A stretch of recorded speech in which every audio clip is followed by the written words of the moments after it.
Part 1. Listen to the conversation between Bob Wills, who is a foreign student advisor at a language school, and Angela Tung, who is a student, and complete the form. First, you have some time to look at questions 1 to 8.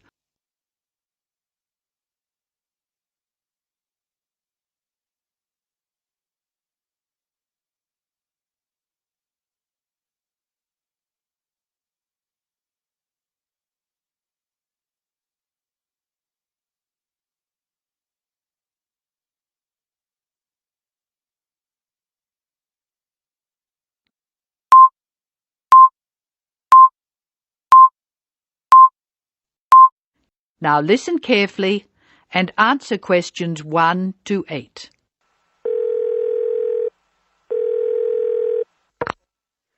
Hello, Foreign Student Advisor's Office. This is Bob Wills speaking. Can I help you? It's Angela Tung here, Bob. I'd like to make a request for special leave. Can I do that over the phone? Hello, Angela.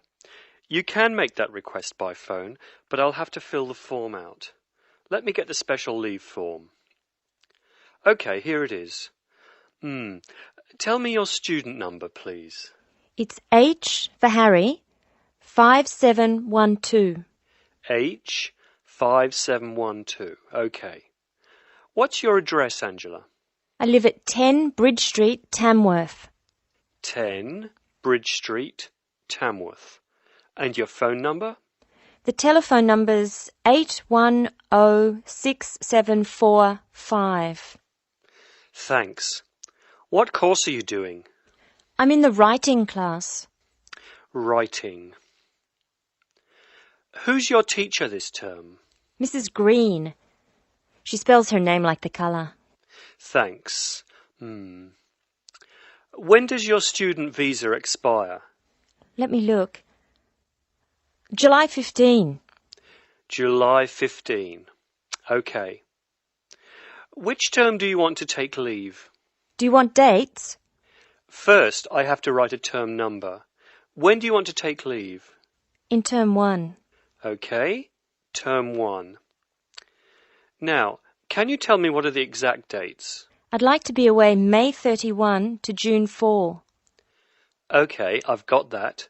You'll miss 4 working days between May 31 and June 4. Is that right? Only 3? I'll be away over a weekend. I'll be back at my classes on June 5, so that's 3 days away. Look at questions 9 to 10.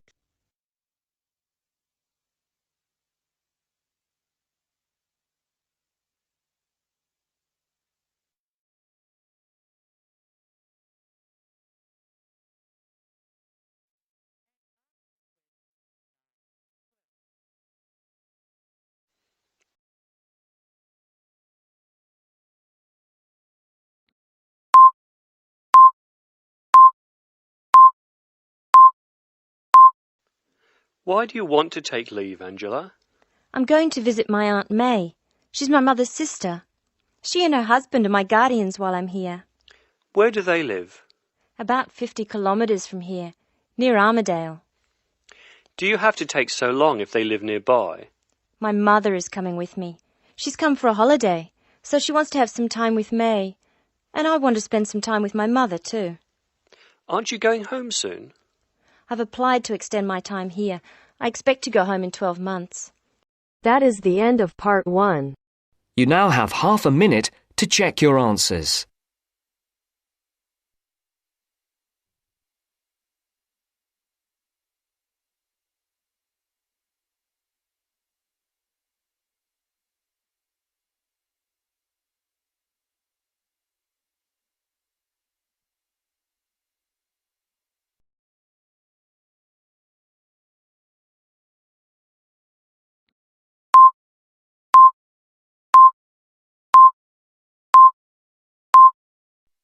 Now turns to Part 2.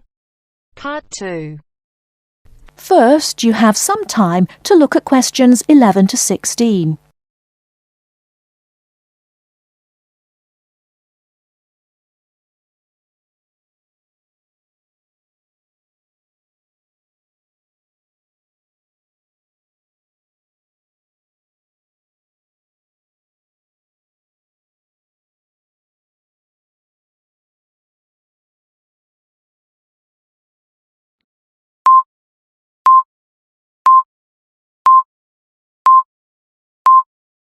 Now listen carefully and answer questions 11 to 16.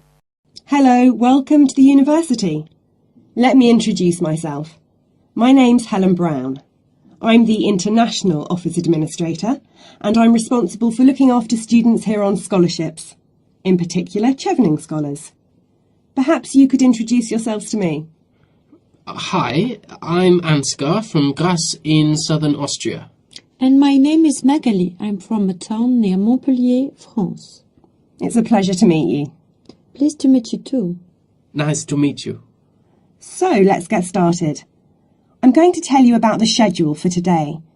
Today is your orientation day at the university and it's going to begin in half an hour at 10 o'clock with a speech from the Vice-Chancellor welcoming you to the university. That's very nice. Where is it? It's in the main hall on floor 3. Okay, but how do we get there? From here, the International Office, go down the corridor, past the lecture theatre and student common room. Then you'll be at the main entrance and you'll see the lift to your left. Take the lift to floor 3 and the main hall entrance is after the buffet. Okay, floor 3 after the buffet. I can always find my way to food, so we'll be able to find the main hall, no problem. So after the Vice-Chancellor greets the new students, then 30 minutes later the Mayor will welcome you to the city. Together it should be about an hour, so it's not too much of a drag. And what happens then?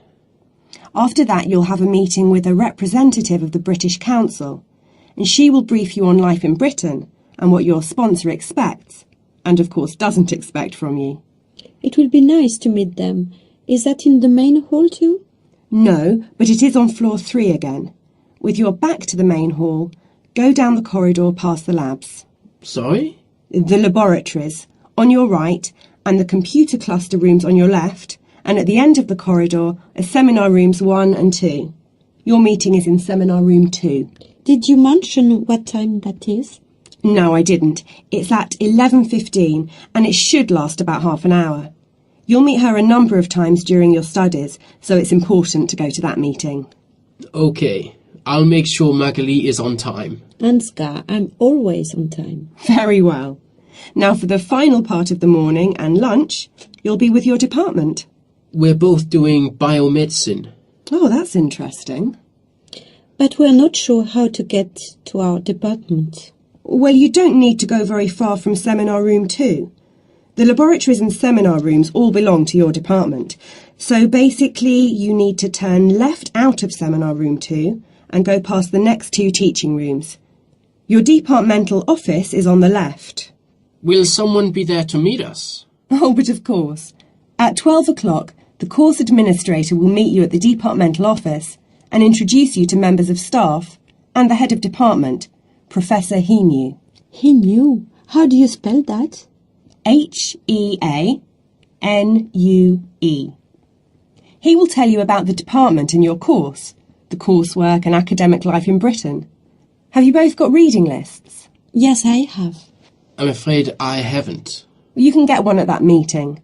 Then finally, as it's your first day, you'll have lunch with the department staff in the refectory from 1 to 2. Oh, that's really nice. Great. There's just one more thing. In the afternoon, you have the chance to meet other international students in the main hall again. And you can ask them about their time at the university. That's from 2:30 onwards. I'm looking forward to that.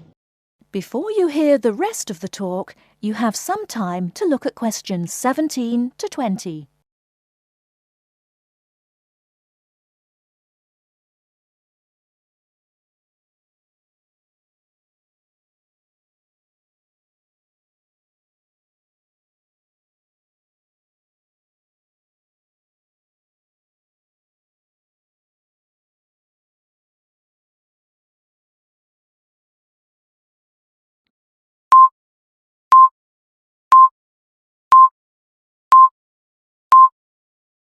Now listen and answer questions 17 to 20.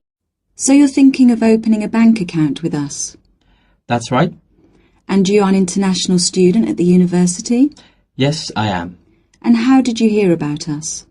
From Student Services. They gave me a list of banks near the university and I chose this one because you have a branch near campus and a student advisor at the bank. Yes, I'm part of the student advice team. There are 3 of us here. Right, now I'll go over the services we offer to international students, and then we can go through a few details before we set up your account. Okay. We can offer you a current or cheque account and a savings account. Do you pay interest on the current account? We do, but not very much, about 1.5%. You get a much better interest rate on the savings account, around 4%. We also give you a free overdraft facility. I'm sorry? If you run out of money, we allow you to spend more money than you have in your account. That's the overdraft. But you can only take out up to £100. If you need more than £100, then you must tell us before you take any more money out. I see. Now, once your current account is open, then you can set up direct debits for any regular payments you need to make. Could you tell me how that works? Well, for instance, let's take your mobile phone. You have to pay a certain amount every month for it. Yes. So you can tell us to pay that amount each month and we'll do it automatically for you. I see. As soon as your account is open, we will send you a debit card, which you must sign immediately and keep in a safe place. Then a day or 2 later, we'll send you a personal identification number. A PIN number? Yes, and you must keep the number secret. You can change it if you like when you use it for the first time, but if you change it, you must remember the number. If you forget or lose the number, then we have to send you out a new card and a number for security reasons. Okay. The next thing you could do is open a savings account. If you know you have to save a certain amount of money to pay your accommodation or course fees, we can open a savings account for you to put aside some money each week or month. How can I do that? You can manage your accounts in one of 4 ways. You can come into the bank here on the university campus and tell us what you would like to do, or you can call us on 08457 004 004 and instruct us what to do over the phone. That's 24 hours a day, 7 days a week. Alternatively, you can manage your account over the internet. I see. You have to go online and register at our website at www.hsbc.co.uk/online-banking before you can use the service. Finally, if you have a digital TV, you can use TV banking by pressing interactive on your digital TV remote control. Oh, really? I don't have a digital TV, unfortunately, but I can do the first 3 things. Now, do you have any insurance? What's that? For example, if you lose something or one of your possessions is stolen, we will cover the cost of it. How much does that cost? It's £24 a year, so it really is worth thinking about. I don't need to think about that. I'll take out insurance. I'll arrange that for you as soon as your account is open. Now, would you like to go ahead and open an account with us? That is the end of part 2.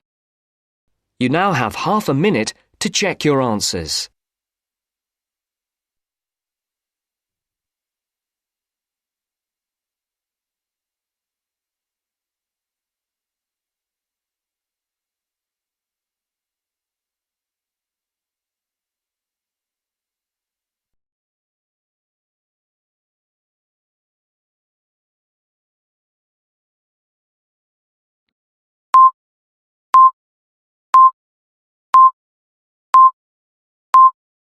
Now turns to part 3.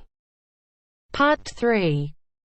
You will hear a talk by a wildlife specialist on a type of bird called a kiwi.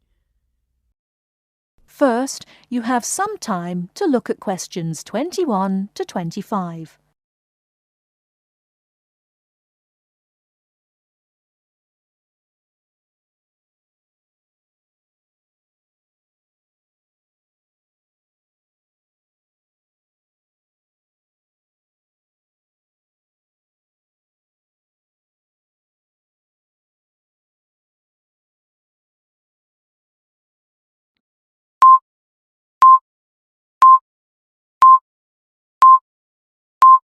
Now, listen carefully and answer questions 21 to 25.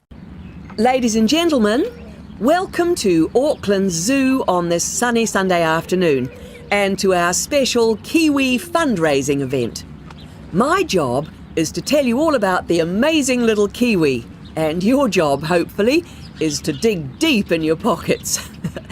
Now, for the benefit of our overseas visitors here today, I should explain first of all that the Kiwi is the national bird of New Zealand, and sometimes New Zealanders themselves are known as Kiwis. Now, while Kiwis in the wild are a rare sight, the Kiwi as a symbol is far more visible. Apart from being in toy stores and airport shops all over the world, you'll find them on our stamps and coins. The Kiwi is the smallest member of the genus Apteryx, which also includes ostriches and emu. It gets its name from its shrill call, which sounds very much like this. Kiwi! Kiwi! Kiwis live in forests or swamps and feed on insects, worms, snails and berries. It's a nocturnal bird with limited sight, and therefore it has to rely on its very keen sense of smell to find food and to sense danger. Its nostrils are actually right on the end of its long beak, which is 1/3 of the body length. Now, here's an interesting fact. Although Kiwis have wings, they serve little purpose, because the Kiwi is a flightless bird. Since white settlement of the islands, Kiwi numbers have dropped from 12 million to less than 70,000. And our national bird is rapidly becoming an endangered species. This is because they're being threatened by what we call introduced animals. Animals which were brought to New Zealand, such as cats and ferrets, which eat Kiwi eggs and their chicks. Before you hear the rest of the talk, you have some time to look at questions 26 to 30.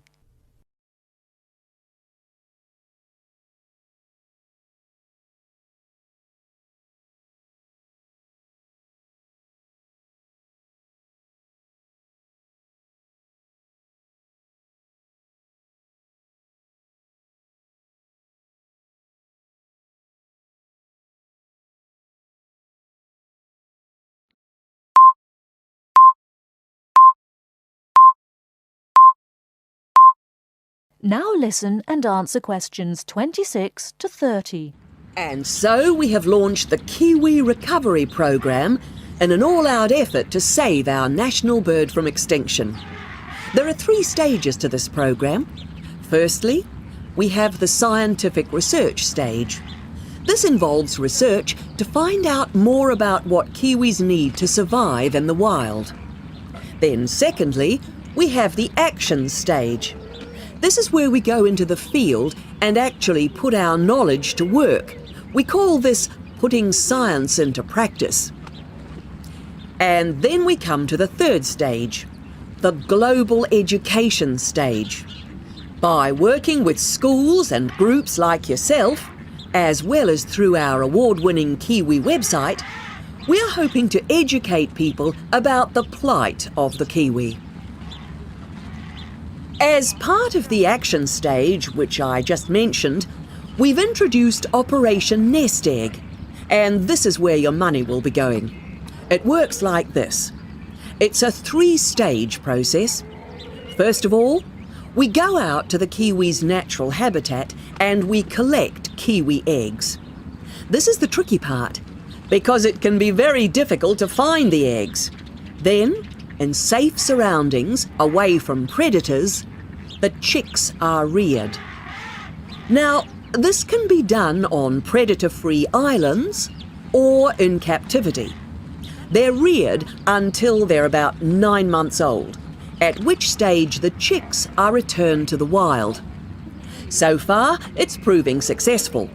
And since we started the programme, some 34 chicks have been successfully raised this year, and their chances of survival have increased from 5 to 85%.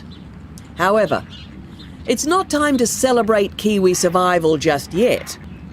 About 95% of Kiwi chicks still don't make it to 6 months of age without protection, which is why Operation Nest Egg is so important. And we ask you to give generously today. That is the end of part 3. You now have half a minute to check your answers.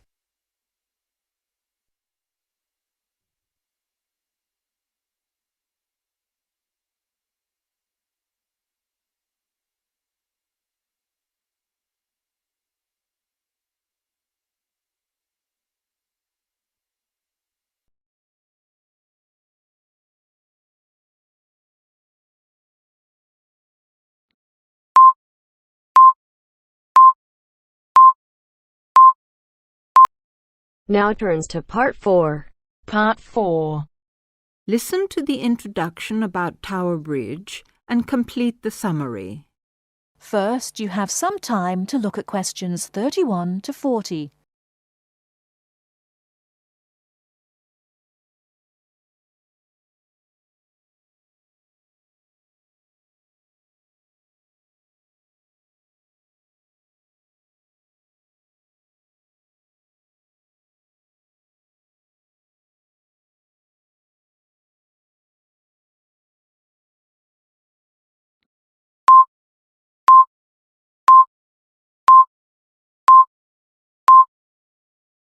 Now, listen carefully and answer questions 31 to 40.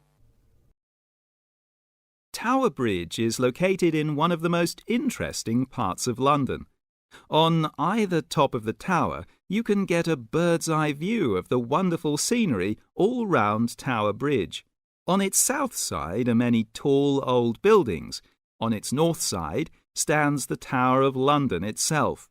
But Tower Bridge, the first bridge over the Thames, as you travel to London from the sea, is the most famous of them all.